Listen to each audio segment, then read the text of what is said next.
ఎంతో మంది పాలకులు పోయారు. ఎంతో మంది ధనవంతులు వెళ్ళారు. వాళ్ళ జీవితాలు పూర్తయిపోయాయి. రాముడు మాత్రమే మన గుండెలో ఉన్నాడు. కారణం వారి జీవితం. అటువంటి ఆదర్శవంతమైన జీవితాన్ని గడిపినటువంటి ఒక శ్రీరామచంద్రుణ్ణి తరతరాలుగా గుర్తు చేసుకోవడం కోసం, వారి జీవన బాటలో నడవడం కోసం ఒక వ్యవస్థ నిర్మాణం చేయడం జరిగింది మన పెద్దలు. ఆ రాముడు పరిపాలించినటువంటి పాలనా కాలాన్ని రామరాజ్యం అన్నారు. ఆ రామరాజ్యాన్ని తరతరాలుగా ఆ భావనతో ఆనాటి ప్రజలు పొందిన ఆనందాన్ని తరతరాల ప్రజలు ఆనందాన్ని పొందాలి, అనుభవించాలని, రామరాజ్యం సాధించాలని ఒక లక్ష్యాన్ని ఏర్పాటు చేశారు. అందుకొరకు ప్రజలందరి హృదయాల్లో ఈ మాట రావడం కోసం, గుర్తు రావడం కోసం రాముల వారి తర్వాత రాజైనటువంటి కుశ మహారాజు, అయోధ్యను పరిపాలించిన కుశ మహారాజు రాముల వారి చరిత్రను రామాయణంలో ఉన్న పాట రూపంగా, కీర్తన రూపంగా, భజనల రూపంగా, అలాగే అనేక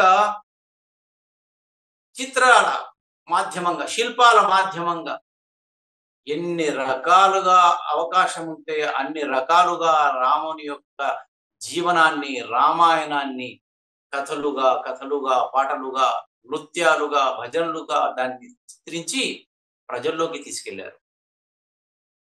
వారు జన్మించిన చోట రాముల వారి తదనంతరం ఒక భవ్యమైనటువంటి మందిరం కట్టించాడు కుశ మహారాజు. ఇప్పుడు చెప్పినటువంటి అనేక రకాల పనుల కోసం 10,000 ఎకరాలను కేటాయించారు. ఇలా కుశ మహారాజు కాలంలో నిర్మించబడినటువంటి ఆలయం తరాలు మారుతున్నాయి, యుగాలు కూడా మారుతున్నాయి, శిథిలం అయిపోయినాయి ప్రకృతి సహజమైనటువంటి కారణాల వలన. మళ్ళీ ఆ శిథిలమైన ఆలయాన్ని మళ్ళీ పునరుద్ధరణ చేయడం, ఎప్పుడో త్రేతాయుగంలో కట్టినటువంటి ఆలయం. త్రేతాయుగం అంటే ఇది కలియుగం. కలియుగం 5125 సంవత్సరం ఇది జరుగుతున్నది. కలియుగం 4,32,000 సంవత్సరాలట. దీనికన్నా ముందు రెండింతలు 8,64,000 సంవత్సరాలు ద్వాపరం. కలియుగానికి 3 రెట్లు త్రేతాట. మరి ఈ త్రేతాయుగం కాదు.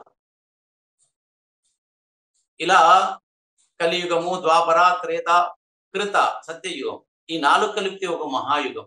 ఇటువంటి మహాయుగాలు ఎన్నో గడిచిపోయాయి. అందులో మన రాముల వారు జన్మించినటువంటి ఒక మహాయుగం మనకు 3 మహాయుగాల ముందుంది. అంటే లక్షల సంవత్సరాల క్రితం నాటి చరిత్ర,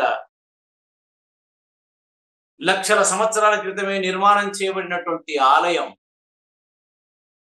ఆ ఆలయం శిథిలమైపోతుంటే ప్రతిసారి భక్తులు పునరుద్ధరణ చేశారు.